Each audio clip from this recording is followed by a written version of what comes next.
Good morning presentation. Today is Tuesday, February 19th. It is a C Day for Specials rotation.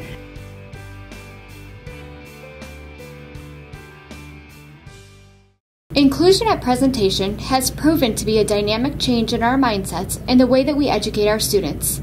Our students and staff have grown over the past 10 years to accept and adapt to individual needs.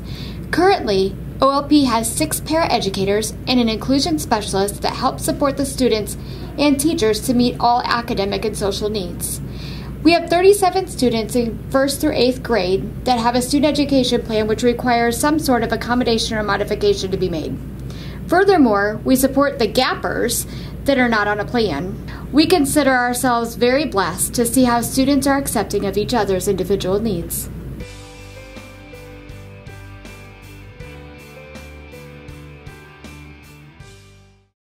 Each morning, 21 students stop into the computer lab for me to check their planner. The purpose of this is to make sure that the students have completed their work for that day. I document whether their work is done, what assignments were incomplete, and if they don't show up. This has proven to help students have a better attitude towards school as a result of feeling prepared for their day. At the end of the day, 20+ students meet me so that I can initial their planner, showing that they have everything to complete assignments. Sometimes this means going back to their classroom or locker to get things. Overall, the students and parents appreciate the assistance that aids in their success.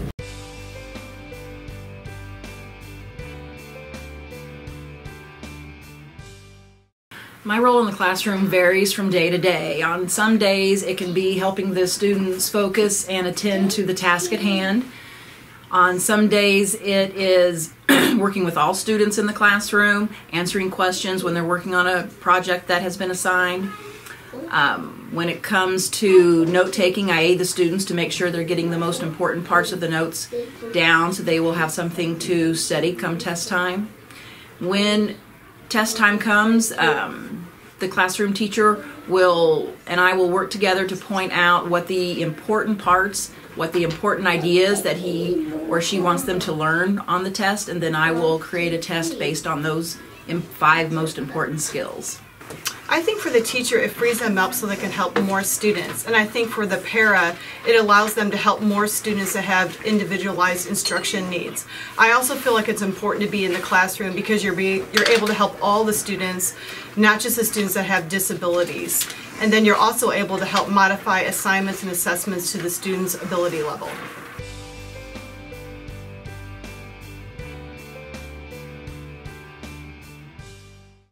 So our collaborative planning time allows us to discuss the students' needs in particular, especially if we're going through a certain time period or unit, or this kid is really struggling, and we can discuss, is this kid struggling across the board in all areas, or is this kid struggling just in a certain subject like language arts or math? And how are you working with this child in your classroom? Maybe I can take that technique and use it in my classroom as well.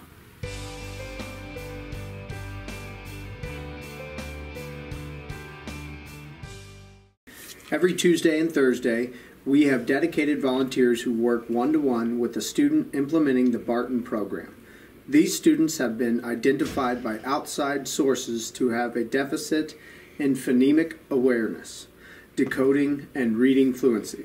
The unique relationship that is made between the student and volunteer fosters not only reading and spelling, but also confidence in their own ability. This program has been a huge asset at presentation.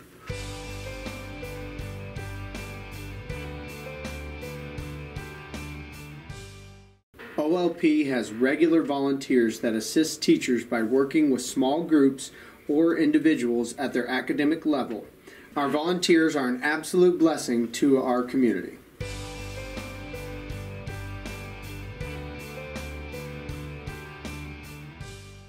I'm Katie Miners, and I am enriching kids in 2nd through 5th grade in the Explorers program and the Junior Explorers program. It's such a joy to teach kids who are very excited about learning and to help them stay excited about learning and introduce them to topics that they probably have not been introduced to in the past.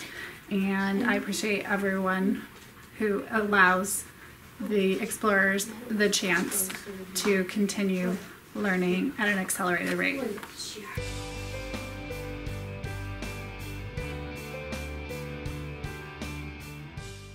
Took a little bit of trial and error to determine when we would practice full inclusion and when they needed specific one-on-one instruction. And so what we came up with is morning work, all specials, PE, art, music, computers, and library. We're working on becoming more independent in those areas, but you know, I really wanted those kids in here for full inclusion for religion, especially since we're a faith-based school. Science, science is very easily spread across the curriculum. Like, it's easy to adapt, to make adaptations to the curriculum for science for all different levels. And the beauty of it is, for language arts and math, those students are pulled to work on their specific objectives and goals that's been set forth by the inclusion specialists and the parents. And so that has also helped as far as any disruption during regular instruction time for language arts and math. So it took a little bit to get acclimated to that schedule and kind of put that in place, but now that it is, I think it's working beautifully. Brown. G-R-O-U-N-D.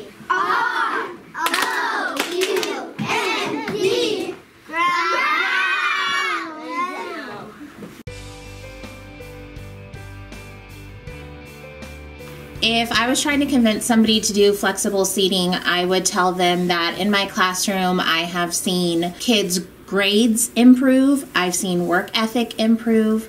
I've seen kids picking seats where they know that they're going to be the most successful because they're not sitting in a chair all day long, so they don't have to worry about, you know, their backs hurting or having to get up and get a Kleenex 700 times just because they need to move. They can find a spot in the classroom where they know that they are going to be the most successful in being able to pay attention and in learning. It has completely changed the way I teach. I would never go back to traditional seating ever again.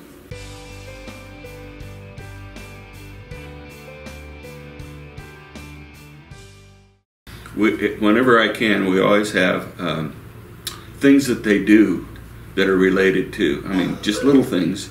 Like today, for example, we are talking about the eye, and there is a blind spot in your eye that we can do a little experiment to find.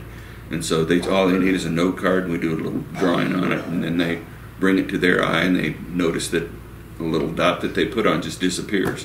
And so it's all little things like that that I constantly am putting in whenever I can. And that plus the cat videos.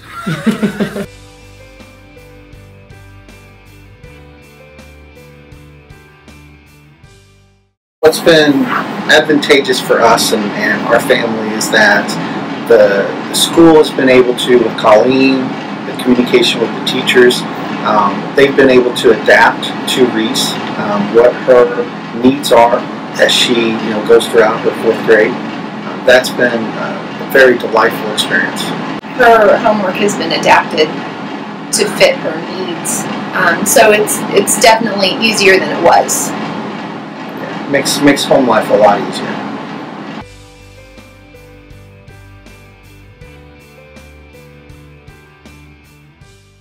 Sometimes I feel like there's not enough of us, so therefore when I feel like if there were more of us, then we would have more time to reach the needs of all the students.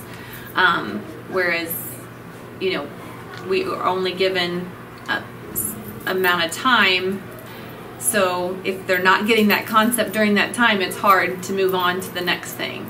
However, most of the time, the teachers work, with us, and if the student needs more time, then we just try to catch up in a different way.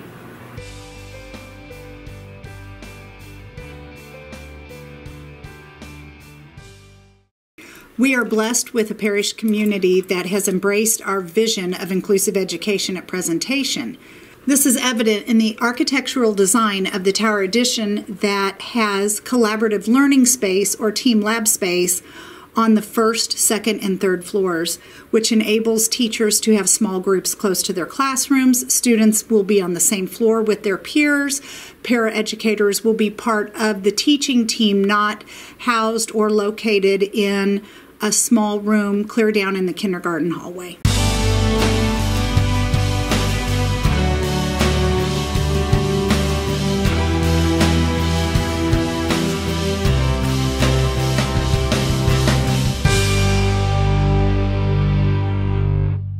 Definitely, they've been through it before. They know what to expect. They, as a matter of fact, are not overwhelmed as much as some of the kids that aren't in the fire program sometimes. Sometimes they come in and, whoa, here we are, you know. We've got all these teachers and different personalities, and they're used to, they aren't just thrown in. I mean, the paras help them adapt to this new situation and so forth and what each teacher expects. So yeah, I think they're very well prepared for that.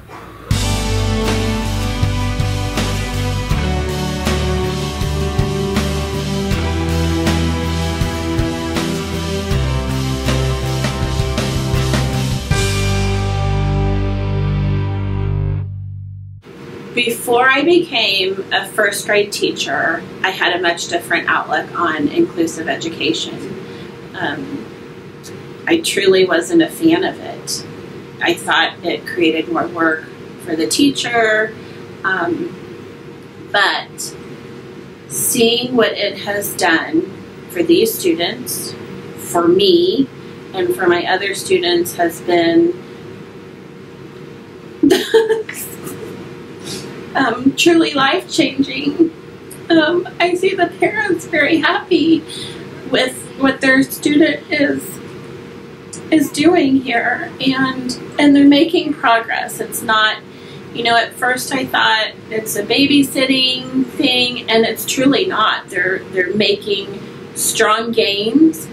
They're able to stay in situations much longer than anyone had anticipated, and it's just the most beautiful thing I've witnessed.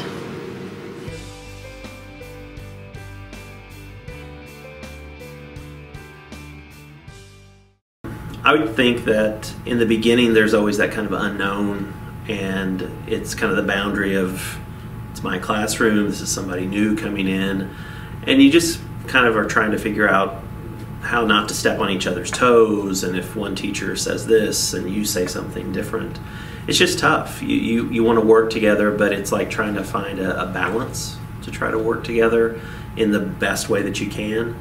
I don't want to say something that goes against or contradicts what another teacher says, and they don't want to say anything that goes against what I'm doing, but they may know something that's better than I do with the student or with the situation, and sometimes you have to just kind of be willing to listen and go with the flow.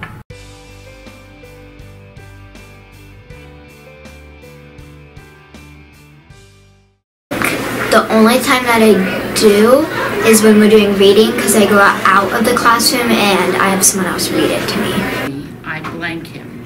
A, nestle, B, classify, C, navigate, or D, ensure.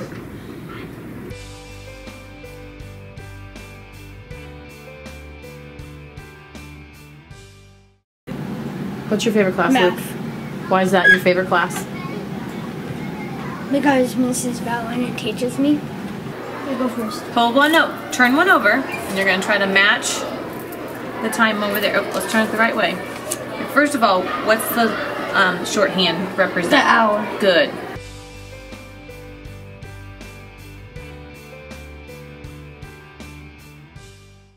Oh, I know. A YouTuber. So I can make some videos. I want to teach math, like science and stuff like that.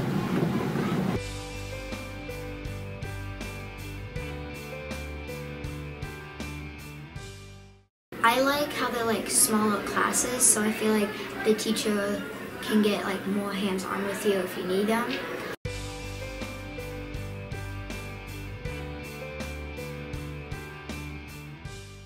it's an amazing program here. Parents support, teacher support, team lab support, it's really all there, and I think that's great because we all work together to have the best education for the student and child. So I think that is very important. So the communication between the parents and the teachers and us, if we're all on the same page, most of the time the student success is higher.